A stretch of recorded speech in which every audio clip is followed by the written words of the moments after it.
Hello. Hello. हाँ जी। नमस्कार sir. नमस्कार जी। अच्छा सर, मैं आपसे मिल करके या अपनी बात मैं जनता तक पहुंचाना चाहता हूं। ये जो कल बौद्ध धर्म की जो दीक्षा ली गई है, हम्म।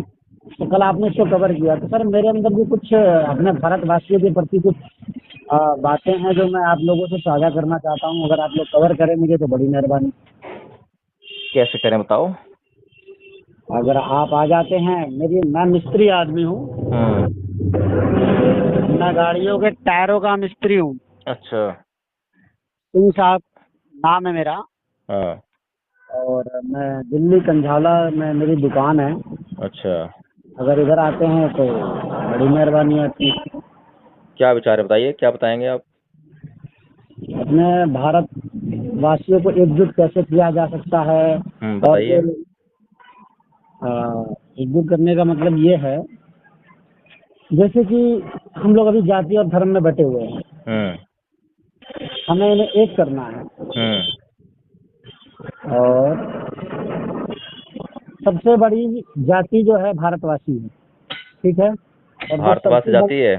हाँ हाँ, सुनिए पहले मेरी जी। विचारधारा के अनुसार। जी जी। ठीक है। और मैं जिस धर्म को मानता हूँ वो सबसे बड़ा धर्म है इंसानियत। जी। ठीक है। और सबसे बड़ी जाति भारतवासी, ये जी। मेरी मेरी मानना है। जी। ठीक है। तो अगर हम मान के चलिए पंडित के घर में पैदा हो जाते हैं तो पंडित कहलाते हैं, भंगी के घर में पैदा हो जाते हैं तो भंगी कहलाते हैं। हम्म। तो हम भारत में पैदा हुए तो भारतवासी क्यों नहीं कहलाते हैं? और कहते हुए शर्माते क्यों हैं? लोग हम्म। कहते हैं कि मुसलमान मानते हैं हम अपने आप को, लेकिन अपने नाम के साथ इसे जोड़ते क्यों नहीं है? हम्म। समझ रहे हैं? तो सबसे बड़ी जाति भारतवासी, हम्म। जो कि हम एक हो गए। आप मेरी हम्म। जाति के हैं और मेरे धर्म के हैं। अगर हम्म। आप जाति कहते हैं कि अगर आप आपके अंदर इंसानियत है हम्म। और आप अपने आप को भारतवासी मानते हैं तो आप मेरी जाति और धर्म के हो गए। और जी। इससे कोई बड़ी जाति नहीं है, उससे बड़ा कोई धर्म नहीं है। हम्म। अगर इससे बड़ी कोई जाति है तो बता दें, और इससे बड़ा कोई धर्म है तो बता दें। जी। इंसानियत से बड़ी कोई धर्म है? जी है। कौन सा है? बौद्ध धर्म। इंसानियत से बड़ा है वो। हाँ। इंसान ने ही तो बनाया है कि जानवरों ने से बनाया है? गौतम बुद्ध वो पहले इंसानी रूप में पैदा हुए ना। उन्होंने सिर्फ आप इंसानियत की आप नींव रखी। आप मुझे एक बात बताओ, क्या नाम है आपका। हाँ जी, तेजी सिंह साहब। तेजी सिंह। हाँ। तो तेजी सिंह साहब, मुझे आप एक बात बताओ। हाँ जी। जो इंसान जब पैदा होता है हाँ। तो उसका पहला धर्म हो गया इंसान। हाँ, इंसान। ठीक है। तो इंसान के जीवन में दुख और सुख दोनों होते हैं, नहीं होते। हाँ, होते हैं। ज्यादा क्या होता है, दुख होता है या सुख होता है। इंसान के सोचने के अनुसार दोनों चीज होते हैं। देखो, बुद्ध ने ये कहा है हाँ। कि जाति पी दुखा, जरा पी दुखा, व्याधि पी दुखा, मरणाम पी दुखा।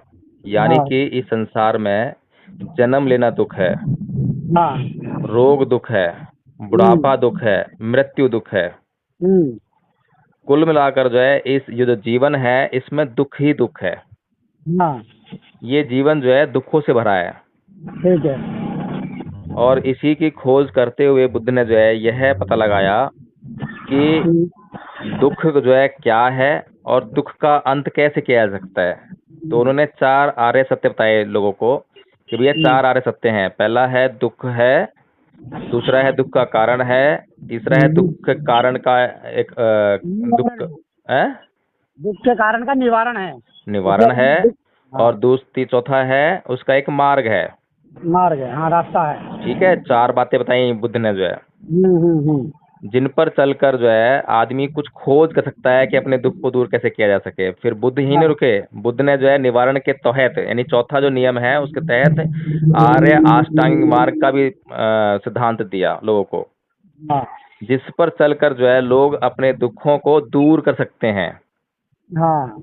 तो इंसान पैदा हुआ था, हाँ। लेकिन इंसान ने बुद्ध के बताए हुए मार्ग पर चलकर अपने दुखों को दूर कर लिया। हाँ। ठीक है।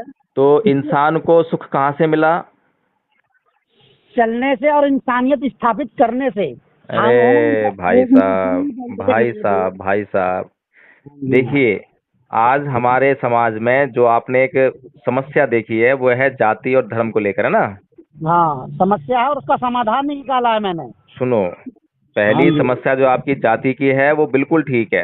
हाँ कि जो जातियों में जो भिन्न भिन्न जातियों में बटे हुए हैं और जातियों का मान के बैठे हुए हैं कि हम इसी जाति के हैं, हाँ हाँ और उसमें फिर ये भी मान लेते हैं कि हम ऊंचे हैं और हम नीचे हैं। हाँ। और उसके बाद जाके अगर तो धर्म को वहां से सुनो सुनो, पहले धर्म को अलग रखो, जाति को पहले साथ में लो, ठीक है ना। जी जी जाति के कारण जो है आदमी आज एक दूसरे के खून का प्यासा हो गया है। जी जी जी जी। अब जिसे आप धर्म कह रहे हो वो धर्म नहीं है, वो संप्रदाय की बात कर रहे हो। क्योंकि संप्रदाय धर्म जो है सभी इंसानों का एक ही होता है, क्या होता है लेकिन बताइए? संप्रदाय जो है अलग अलग होता है। संप्रदाय क्या होता है? हिंदू, मुसलमान, सिख, ईसाई, ये धर्म नहीं है, ये संप्रदाय हैं। संप्रदाय, हाँ हाँ, ठीक कह रहे हैं आप। जो बात कपड़े बदलने से, मंदिर मस्जिद बदलने से, जी या जी जी। और सिद्धांतों के बदलने से, परंपराओं के बदलने से जो हाँ। बात बदल जाए वो धर्म नहीं होती है। धर्म सनातन होता है, सार्वजनीन होता है, सर्वकालिक होता है, सार्वभौमिक होता है।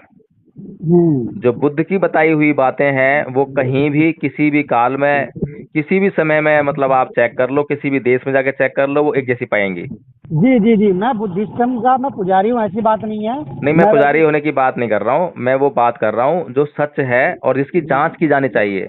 जी जी, ये कहते हैं ना कि तर्कशील होना चाहिए इंसान को, और हाँ मैं तर्कशील हूँ। मैं जब तक देखता नहीं हूँ और उसको परखता नहीं हूँ तब तक मैं उस पर विश्वास नहीं करता हूँ। जी। आप चाहे यहाँ बोलते रहें कि बुद्धिज्म बढ़िया, लेकिन मैंने उसको अनुभव किया है, वो सर्वश्रेष्ठ है। ठीक है। हाँ, ये बात आपने बिल्कुल ठीक कही है कि मेरे कहने से नहीं मान लेना चाहिए कि अच्छा है, लोग पता नहीं क्या क्या हाँ बोलेंगे। हाँ हाँ, मैं वही है लेकिन खुद चल कर देखे, खुद जी जांच करे कि बुद्ध क्या कहते हैं, है जी, ना। मैं जीवित हूँ और मेरे को उसका परख करना आना हाँ चाहिए। हाँ ठीक है, मैं आपके कहने के अनुसार नहीं, आप तो मुझे मान के चलिए आगे पीछे मक्खन लगा के खिला रहे हैं, हाँ अंदर दूध में जोर डाल दिया तो हाँ, बिल्कुल ठीक बात। मैं एक सोना भी नहीं छोड़ूंगा, पूरे को चीर फाड़ के ऑपरेशन तो करके इसीलिए हाँ इसीलिए अब आपको जो है एक बात तो ये समझ में आनी चाहिए कि हाँ आपने जो दो बीमारियां बताई थी समाज की, हाँ पहली बीमारी जाति की, बिल्कुल ठीक है। हाँ। और जाति की बीमारी को दूर करने के लिए अगर हम अपने नाम के आगे सिर्फ भारतीय लिख लें तो बहुत अच्छी बात है। नहीं नहीं, भारतीय नहीं, भारतवासी। कहाँ भारत वासी? भारतवासी लिख दो, भारतीय लिख दो, बहुत अच्छी बात है, ठीक है ना। और दूसरी जो बात आपने बताई थी वो है कि लोगों को सांप्रदायिकता को छोड़कर धर्म पर चलना चाहिए। एक मिनट, अब मैं इस पे आपको जरा सी अपनी बात कहना चाहूंगा। जैसे कि सपोज कीजिए, आप जो कर रहे हैं ना, इस विचारधारा से अगर मान के चलिए मुस्लिम कम्युनिटी के जो लोग हैं, ठीक है, वो आपके साथ नहीं जुड़ेंगे। सिखिज्म के जो लोग हैं वो नहीं जुड़ेंगे। ठीक है, आप किसकी बात कर रहे हो? कौन कहाँ नहीं जुड़ेगा? मेरी बात सुनिए। अगर आप कह रहे हैं ना कि बौद्धिस्ट जो धर्म है सबसे बड़ा धर्म है, आप कह रहे हैं ना, मैं कह रहा हूँ कि बौद्धिस्ट भी बड़ा धर्म नहीं है, सबसे बड़ा धर्म इंसानियत है। जो इंसानियत के क्या सिद्धांत हैं? मेरी बाबा सुनिए, पहले मैं क्या कहना चाह रहा हूँ, सिद्धांतों के अंदर ना घुसेड़िए मुझे। मैं कहना चाह रहा हूँ कि अगर मान के चले जो अगर वो मुसलमान है, कट्टर मुसलमान है, अगर उसके अंदर इंसानियत है ना, तो वो सबसे बड़ा धर्म को फॉलो कर रहा है। ठीक है, और मैं सिख हूँ और मैं इंसानियत को फॉलो कर रहा हूँ, तो मेरा सबसे बड़ा धर्म है। जब आपका और मेरा एक धर्म हो गया, इंसानियत, ठीक है, तो हमारा लड़ाई झगड़ा और एक दूसरे को धर्म को महान बताने की होड़ तो खत्म हो गई ना। जो चलो ठीक है, मान लीजिए हमने सारे इंसान बन गए, ठीक है। हाँ, सारे इंसानियत को फॉलो कर रहे हैं। अब सुनिए सुनिए, सुन तो लीजिए आप जो है। उसके बाद बोलिएगा। आप इंसान है, मैं भी इंसान हूँ, ठीक है। आप हिंदू हैं, मैं मुसलमान हूँ। सपोज कीजिए, सिर्फ हमारा मकसद क्या है, सिर्फ कपड़े अलग अलग रंग के पहन रहे हैं तो क्या, लेकिन हम पहन किस में रहे हैं? शरीर में पहन रहे हैं ना। आपका भी शरीर है और मेरा भी शरीर है, आप भी एक इंसान है, मैं भी एक इंसान हूँ। बशर्ते क्या, हमने चोला अलग अलग ओढ़ रखा है, आपने कुर्ता पजामा पहन रखा है, मैंने चड्डी बनियान पहन रखा है। इससे मतलब नहीं होना चाहिए कि नहीं भैया मैंने कुर्ता पजामा पहन रखा, पूरा शरीर ढक रहा है, तू भी पूरा कुर्ता पजामा पहन, चड्डी बनियान से आधा शरीर रह जाता है। तो ये दिमाग को घुमाने वाली बात हो गई है। अपने बदन को ढक रहा है आदमी और अपने आप को कंफर्टेबल महसूस कर रहा है, किसी भी धर्म से करे, उससे मतलब नहीं है। लेकिन इंसानियत को जन्म दिया रखे, इंसानियत उसके अंदर पैदा करनी है हमें। अभी इंसानियत किसी भी जाति धर्म में खत्म हो गई है, बोलिए आप। समझ रहे हैं। और हमारा मेन मकसद है किसी भी धर्म से आप जुड़े रहें, उससे मतलब नहीं है, बशर्ते अपने अंदर इंसानियत को जन्म दे करके उसे बरकरार, उसे पालिए पोसिए। मतलब कि हमें इंसान से जलन और ईर्ष्या नहीं रखनी है। तो इसलिए मैंने कहा कि सबसे बड़ा धर्म इंसानियत और सबसे बड़ी जाति भारतवासी। ठीक है, आप किसी भी धर्म को मानिए, उससे मतलब नहीं है, लेकिन अगर आप मुझसे मिल रहे हैं तो मेरे से इंसान बन के मिलिए और इंसानियत को स्थापित करने की बात कीजिए। आप मुझे मुस्लिम बन के मत मिलिए, मुझे सरदार बन के मत मिलिए, मुझे बौद्धिस्ट बन के मत मिलिए, मुझे ईसाई बन के मत मिलिए। मैं उन सबों से मतलब नहीं है, बस आपके अंदर इंसानियत देखना चाहता हूँ। अगर मैं मान के चले मैं भंगी हूँ और एक पंडित और एक मुसलमान है, मैं सुअर का बच्चा साथ ले करके जा रहा हूँ, अब मुझे मिर्गी आ गई तो वो दोनों मुझे उठाएं और मेरा उपचार करें, मुझे बचाने की कोशिश करें।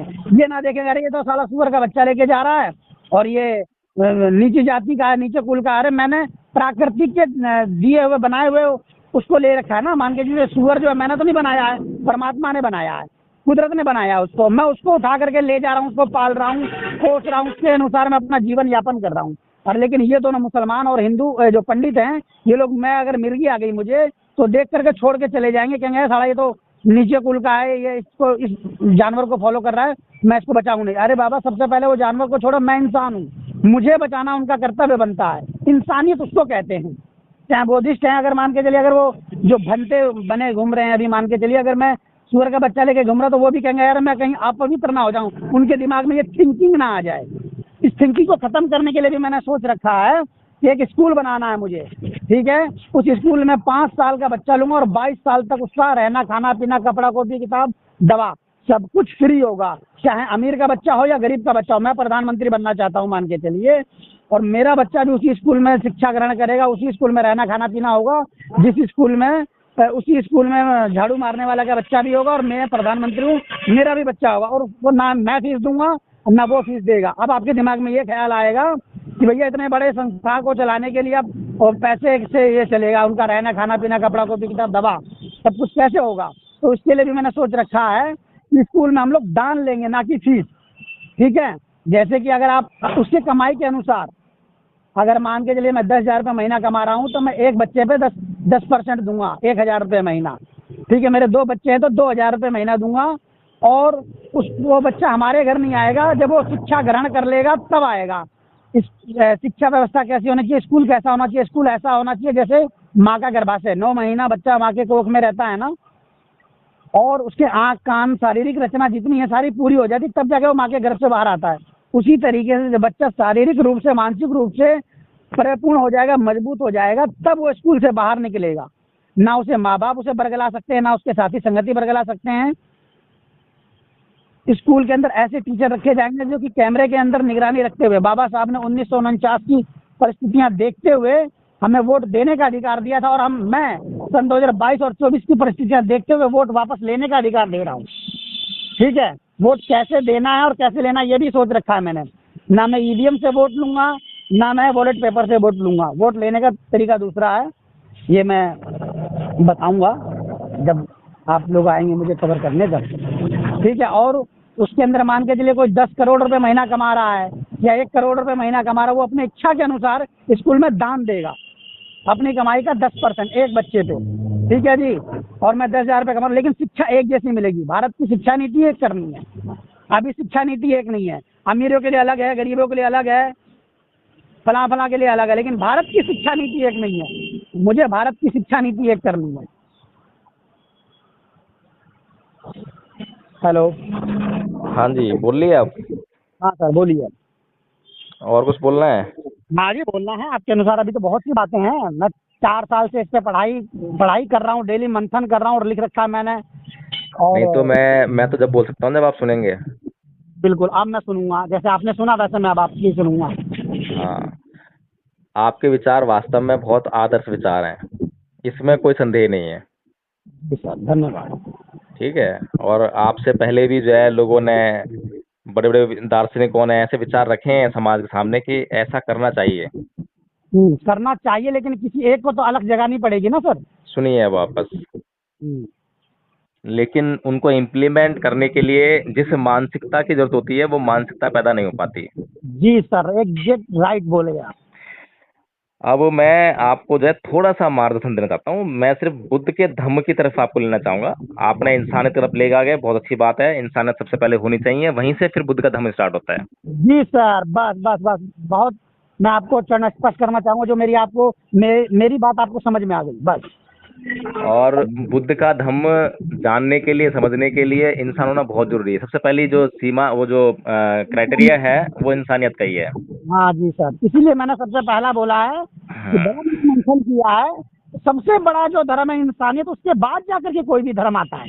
चाहे बुद्ध जी। भी जो आने के लिए इंसान बने हैं, ठीक है, उसके अंदर इंसानियत लेकिन आपको मैं बताना चाहता हूँ, मैंने आपको जो दो शब्द दिए थे, एक धर्म, एक संप्रदाय। जी जी जी आप जी। थोड़ा सा इन पे ध्यान दीजिएगा कि बुद्ध के जो सिद्धांत हैं, बुद्ध की जो बातें हैं, हाँ वो कहीं बदलती नहीं है। जी सर, बिल्कुल बिल्कुल राइट है। बुद्ध ने जो भी सिद्धांत दिया हो, हम उसकी जांच करने के लिए किसी भी देश में जा सकते हैं, किन्हीं भी लोगों के पास जा सकते हैं, किसी भी समय जांच कर सकते हैं, ठीक है ना। जी सर, जी सर। लेकिन हम हिंदुओं के सिद्धांत देखें, मुसलमानों के सिद्धांत देखें, ईसाइयों के देखें, तो वो कहते हैं कि नहीं नहीं, ये तो ईसाइयों में लागू होते हैं। हिंदू कहता है कि सिर्फ हिंदुओं में लागू होते हैं, और जी। मुसलमान कहता है सिर्फ मुसलमान लागू होते हैं। हम्म। जब ये लोग अलग अलग ये बातें बोलते हैं कि सिर्फ ये बातें हिंदुओं के लिए हैं, ये बातें सिर्फ मुसलमानों के लिए हैं, ये बातें सिर्फ ईसाइयों के लिए हैं, तो ये संप्रदाय होता है। संप्रदाय में आता है, सही कह रहे हैं। लेकिन बुद्ध कभी ये नहीं कहते कि ये सिर्फ बौद्धों के लिए हैं, ये कहते हैं पूरे इंसानों के लिए हैं, जितने भी मानव है सबके लिए एक जैसे हैं। जी सर। बुद्ध कहते हैं कि ना ही वेरे वेरानी समन्त द्वातनंग अवेरेन च समन्ति एस धम्मो सनातनो, यानी कि वैर से कभी वैर शांत नहीं होता। तो ये बात जो है किसी एक धर्म पे लागू नहीं होती, सब पे लागू होती है। हम्म। इसीलिए अब जैसे कि गीता में कृष्ण जी कहते हैं हम्म। कि अन्याय का या फिर जो अधर्मी लोग हैं उनका नाश करना चाहिए, उनकी हत्या कर दो, उनको मार दो, उनको तीर कमान से मार दो, उनको भालों से मार दो, ऐसा बोलते हैं ना, युद्ध करो। जी जी जी जी। वो वैर से वैर को शांत करना चाहते हैं। नहीं होगा, कभी भी नहीं होगा। और बुद्ध कहते हैं कि वैर से वैर कभी शांत नहीं होगा। नहीं होगा। अब दुनिया में जितने भी लोग हैं, जितने भी स्कॉलर्स हैं, विद्वान लोग हैं, पढ़े लिखे लोग हैं, एक भी आदमी बुद्ध के सिद्धांत को मना नहीं करेगा, जी सर, बिल्कुल और मना नहीं हिंदुओं करेगा। के सिद्धांत को हाँ नहीं करेगा। हाँ। अब ये जितने भी संप्रदाय हैं दुनिया में, सभी संप्रदाय जो है स्वर्ग और नरक की कल्पना करते हैं, हम्म। और किसी न किसी ईश्वर की, अल्लाह की, गॉड की कल्पना करते हैं। हम्म। जबकि बुद्ध जो है ये कहते हैं कि भाई अगर कहीं पर हो तो हमें भी जरूरत है, हमें बता दो, दिखा दो, लेकिन हम पहले जांच करेंगे। बिल्कुल सर, बिल्कुल सही कहते हैं। हाँ। तो बुद्ध की बात से इस दुनिया का कोई भी आदमी इंकार नहीं कर सकता, और ये संप्रदाय बनाकर जो लोग जो हैं आपस में लड़ रहे हैं, इनकी बात से कोई भी व्यक्ति जो है सहमत नहीं हो सकता। नहीं हो सकता, सही इतनी बात सी है। बात मैं आपको समझाना चाह रहा हूँ कि इंसानियत पे तो हम आ गए, लेकिन इंसानियत के बाद जो इंसान के जीवन में जो दुख होते हैं ना, हम्म। आदमी के, जब आदमी पैदा होता है तो उसके पास 6 इंद्रियां होती हैं, और 6 इंद्रियां जो है जब अपने विषयों से संपर्क में आती हैं, तो उसके भीतर जो उत्पादन होता है काम का, क्रोध का, मोह का, लोभ का, द्वेष का, तृष्णा का, ईर्ष्या का, है ना। हम्म। तो इनसे बचाने के लिए जो है हमें धर्म की जरूरत पड़ती है, नैतिक आचरण की जरूरत पड़ती है। उसके लिए एक मार्ग चाहिए होता है। वो मार्ग जो है अविद्या के कारण जो है इंसान के पास सुगम नहीं होता। नहीं होता, सही बात है। ठीक है ना। तो खाली इंसान हम बन गए हैं, ठीक है, हमने आपस में जो लड़ना झगड़ना वो तो छोड़ दिया, लेकिन अभी मेरे जीवन में बहुत कष्ट है, मेरे जीवन में अभी रोग है, बुढ़ापा है, व्याधि है, ये जो जन्म जन्म का जो चक्कर मेरे पीछे पड़ा हुआ है कि मैं जन्म लेता हूँ तो दुख हो रहा हूँ ना, दुखी पा रहा हूँ ना, ये जन्म चक्र से मैं छुटकारा कैसे पाऊं। तो इस बात को जो है बुद्ध ने बड़े मतलब त्याग तपस्या से जो है उस ज्ञान को हासिल किया और बताया लोगों को, और दिखाया, सरोकार कराया उसका जो है ना। तो बहुत मतलब लंबे सिद्धांत हैं, अब छोटे में शॉर्टकट में बताया मैंने आपको जो है कि हमें इंसान के बाद जो है इंसान तो बनना बहुत जरूरी है। सबसे पहले तो मैं इंसान बनना चाहिए। अगर किसी को कुछ समझ में आया तो भाई इंसानियत समझ में आती है, कम से कम इंसान तो बन लो, बस जी। है ना। बुद्ध के सिद्धांत हम बाद में समझ लेंगे, पहले इंसान बन लो, कम से कम जो अपने मोटे मोटे कलेश हैं वो दूर कर लो। बस मैं वही चाहता हूँ। और जो धीरे धीरे कहते हैं ना, अगर गाड़ी अगर एक बार पटरी पे चढ़ गई तो फिर वो सफर हाँ नहीं लगाएगी। मेन कारण की गाड़ी को पटरी पे चढ़ाना। चलो ठीक है, फिर आपसे मिलकर अच्छा लगा, बात करके जो है आपका मैंने ये ऑडियो रिकॉर्ड कर लिया, मैं इसी को वीडियो बना के डाल दूंगा। आपकी जो कवरेज एक तरह से हो ही गई है, ठीक है ना। अच्छा सर। हाँ, और बाकी कहीं पर और प्रोग्राम में मिलोगे तो मुझसे संपर्क कर लेना, तो तो आपका जो है लाइव वीडियो भी ले लेंगे, ठीक है ना। तो सर कहाँ मिलेंगे, कैसे मिलेंगे, ये बता दीजिए मुझे। कभी भी कांटेक्ट। कोई भी कार्यक्रम हो, जैसे कि ये अभी हुआ था कार्यक्रम आपका जो है, ठीक है ना, कल अगर सर कल आप वहाँ बोलते तो कल आपका इंटरव्यू ले लेते हम। अरे मालिक साहब, मैं बता तो रहा हूँ कहाँ हो रहा है। जैसे अगर ऐसा अभी कभी भी हो ना, तो मुझे एक बार फोन करके बता दिया करें तो बड़ी देखिए, मेहरबानी। जो भी महापुरुषों की जो है जयंतियां हैं या उनके जो परिनिर्वाण दिवस होते हैं, वहाँ पर तो प्रोग्राम होते ही होते हैं। अभी 9 अक्टूबर को जो है आपका यहाँ पर रकाबगंज में कार्यक्रम होगा। रकाबगंज गुरुद्वारे के पास। हाँ, वहाँ तो पर सर। जो बीएसपी का कार्यालय है, हाँ। केंद्रीय कार्यालय, वहाँ पे कार्यक्रम होता है। उसके अलावा जो है दलित प्रेरणा स्थल है नोएडा में, वहाँ भी जाएंगे लोग जो है। हाँ तो सर, अगर आप ये रकाबगंज के पास आते हैं, ठीक है, तो मुझे जरा फोन कर दीजिएगा, मैं पहुंच मैं फोन नहीं कर जाऊंगा। पाऊंगा। मैंने आपसे बात कर ली इतनी लंबे समय तक, तो ये बहुत बड़ी बात हुई, मेरे पास टाइम नहीं होता। जी सर। हाँ, तो आपने ध्यान रखना है, जब भी आपको हम दिखाई दें आप आ जाना, बता दें, रेफरेंस दे देना, आपका इंटरव्यू ले लेंगे, ठीक है ना। धन्यवाद। ठीक, ओके, जय भीम, नमो बुद्धाय। जय भीम, नमो बुद्धाय।